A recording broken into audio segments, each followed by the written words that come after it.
La Segunda Guerra Mundial terminó en 1945, pero un soldado japonés llamado Yoichi Yokoi se escondía en la jungla de la isla de Guam. Los folletos lanzados desde los aviones estadounidenses proclamaban la paz, pero Yokoi pensó que era un truco. Al ser un soldado leal y patriótico del emperador, había prometido no rendirse nunca. Como no tenía contacto con la civilización, vivía de lo que podía encontrar en la jungla y pasaba miseria y dificultad. En el año 1972, 27 años después del fin de la Segunda Guerra Mundial, unos cazadores se encontraron con Yokoi mientras estaban pescando y recién allí se enteró de que el mensaje de paz había sido cierto. Mientras que el resto de su pueblo disfrutó de la paz durante décadas, Yokoi soportó décadas de privación y estrés. ¿Será que nosotros, teniendo el mensaje de esperanza correcto, vivimos aún como si no lo tuviéramos? ¿Es mejor creer en lo que vemos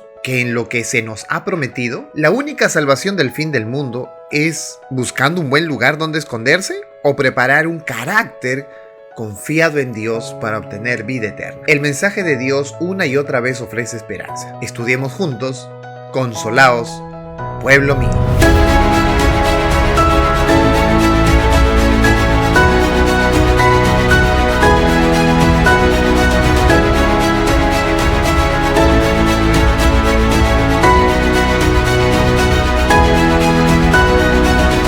El texto clave para este estudio se encuentra en Isaías 49 y dice: Súbete sobre un monte alto, anunciadora de Sión. Levanta fuertemente tu voz, anunciadora de Jerusalén. Levántala, no temas. Di a las ciudades de Judá: ved aquí al Dios vuestro. Desde el capítulo 1 hasta el capítulo 39 hemos encontrado muchos mensajes de juicio para Judá, incluyendo la derrota de Sennacherib y la curación de Ezequías. Del capítulo 40 al 66 encontramos otra sección del libro que tiene mensajes de consuelo para el pueblo de Dios, y por los cuales Isaías es conocido como el Evangelio del Antiguo Testamento. Esta última sección expone el futuro glorioso de Israel como un fiel siervo de Dios, su liberación de todo enemigo, la venida del Mesías y el establecimiento del reino mesiánico. Isaías 40, que está en medio de estos dos grandes sectores, es justamente la introducción a estos mensajes de consuelo. Inicia diciendo: Consolaos, pueblo mío, dice vuestro Dios. ¿Y en qué se basa ese consuelo? En la aflicción por su futuro. Moisés quiso ver a Dios, pero ni Moisés ni el pueblo de Israel lograron ver la gloria de Dios, privilegio que ahora sí tendrá su pueblo. ¿Y cómo así podrán ver? Isaías 45 dice: Y se manifestará la gloria de Jehová, y toda carne juntamente la verá, porque la boca de Jehová ha hablado. Esta sección de Isaías del capítulo 40 al 66 marca una diferencia en torno a la primera parte. La mayoría de los profetas anteriores al exilio transmitieron un mensaje que tiene un doble aspecto, porque también son heraldos de salvación, porque pregonan una nueva era de favor divino. El discurso profético de estos mensajeros es una mezcla de oráculos de juicio, pero también de salvación. Así lo vemos también en Isaías. Dios anuncia tanto juicios como también su misericordiosa salvación, que pondrá fin a las pruebas de su pueblo para darle salvación. Llegará el momento de la liberación. Isaías entonces escribe un mensaje de misericordia en los versos 1 y 2 del capítulo 40, que podemos recordar de la siguiente manera, y dice así: Consolaos, pueblo mío, dice vuestro Dios, hablad al corazón de Jerusalén, decidle a voces que su tiempo es ya cumplido, que su pecado es perdonado, que doble ha recibido de la mano de Jehová por todos sus pecados. Esta orden de proclamación, esta orden es imperativa. Es imperativa porque es de salvación, es urgente, es necesaria. Y además el texto dice pueblo mío porque relaciona a Dios íntimamente con su pueblo. Es Dios quien toma la iniciativa de perdonar y no al revés. Como podemos recordar, Israel había sufrido por causa de Asiria, pero Dios les ayudó a destruir a Sennacherib en el 701 a.C. Habían sufrido por Babilonia y los exilios que pasaron a causa de la demostración que hizo de sus riquezas Ezequías, y también por otras naciones que se narran en los capítulos 14 al 23 de Isaías. Dios siempre habría de librar a Israel. En los primeros 39 capítulos de Isaías se narra a Israel siendo liberado de los asirios. Pero al comienzo del capítulo 40, el libro avanza un siglo y medio hasta el fin de Babilonia en el 539 y el regreso de los judíos después del exilio. Por lo cual, para los siguientes capítulos, ya se le acaba la historia con Israel y podrían estar señalando quizás alguna otra liberación mucho más importante del pueblo de Dios. Lo que sí queda claro y bien claro es el papel de Dios como libertador del sufrimiento humano. Isaías 40, verso 3 al 5 dice: Voz que clama en el desierto, preparad camino a Jehová, enderezad calzada en la soledad de nuestro Dios, todo valle sea alzado y bájese todo monte y collado, y lo torcido se enderece y lo áspero se allane, y se manifestará la gloria de Jehová, y toda carne juntamente la verá, porque la boca de Jehová lo ha hablado. El templo había sido destruido, los israelitas estaban volviendo a su tierra después del exilio babilónico. El camino era escabroso, un terreno accidentado, pero Dios prometía volver con ellos.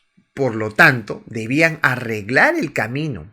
No se refería al camino físico, sino en el sentido de hacer todos los preparativos para recibir a Dios en medio de ellos. Una vez más, de compartir el privilegio de ver a Dios con ellos. La seguridad de que Dios los acompañaba en su viaje de retorno. Recordemos también que el Nuevo Testamento señala el cumplimiento de estas palabras de Isaías con el ministerio de Juan el Bautista, cuyo ministerio no se trata de ir por los pavimentos de la ciudad reparándolos, sino reparando espiritualmente el camino para recibir al Rey de Reyes. Su mensaje era, Mateo 3:2 dice: arrepentíos, porque el reino de los cielos se ha acercado. Esa preparación, esa reparación del camino se basaba en el arrepentimiento. Obviamente, el orgullo de ser una nación elegida no los iba a salvar, sino la honestidad de alejarse del pecado para poder recibir al reino de Dios en Cristo Jesús, que es justamente el mismo mensaje de hoy para este tiempo de orgullo y vanagloria. El alejarse del pecado, en la más mínima expresión, es un acto de reparar o de preparar el camino a Dios. Y esta empieza con el arrepentimiento. Isaías 49 dice: Súbete sobre un monte alto, anunciadora de Sión. Levanta fuertemente tu voz, anunciadora de Jerusalén. Levántala, no temas.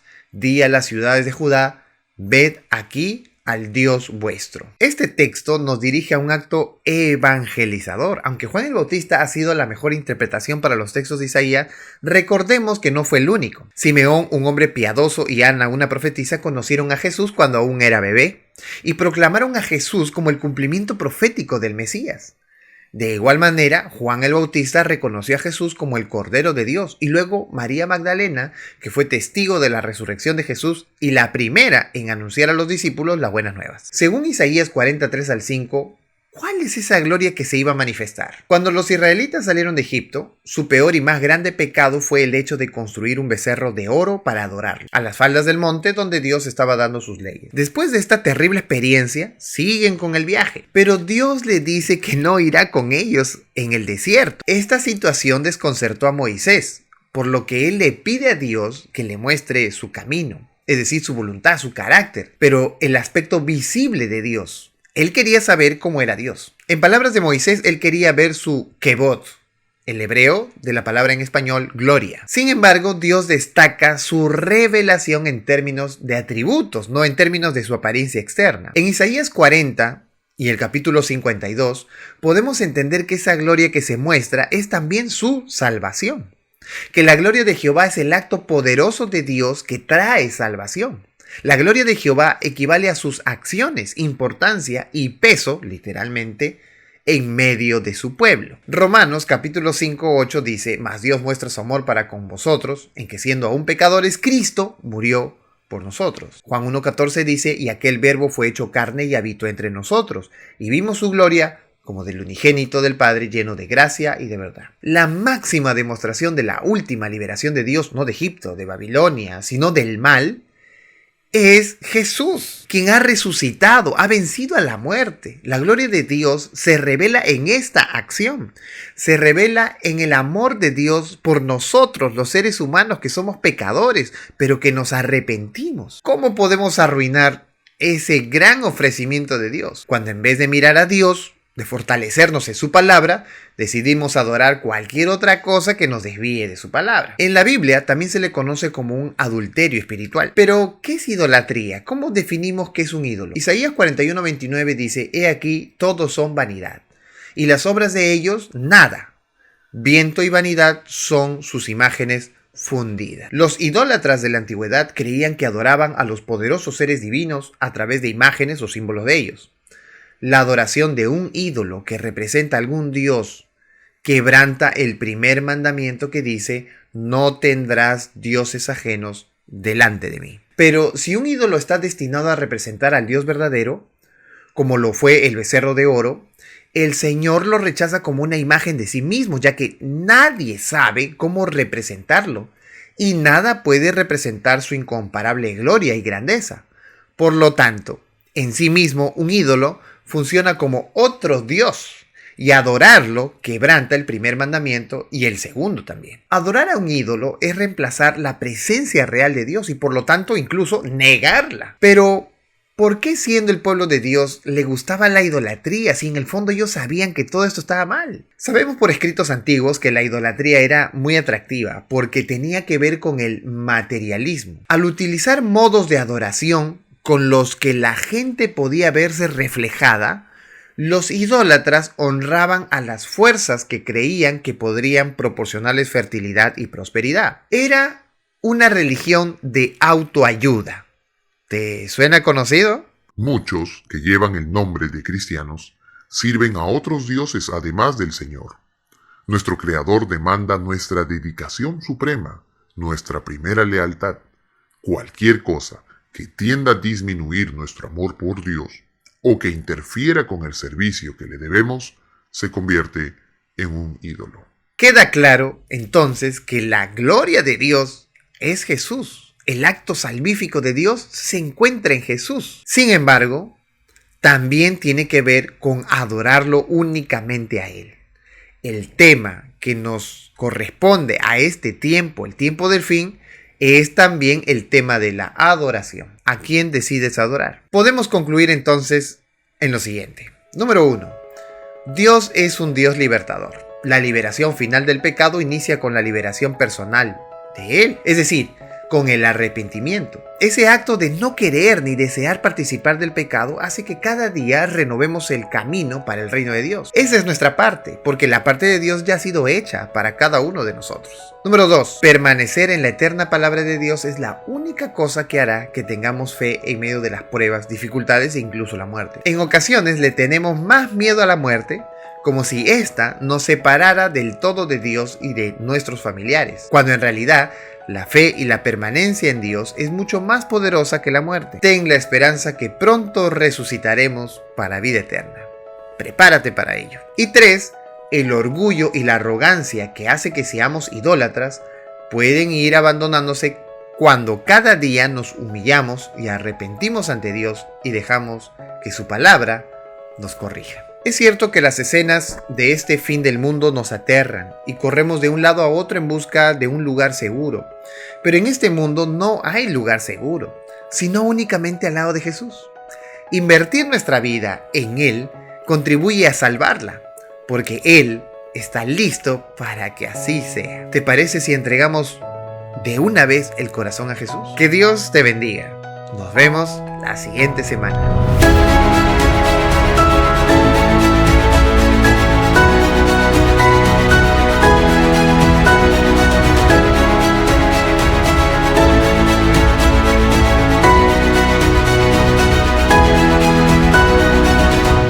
No te olvides de darle like, comentar y suscribirte a este canal.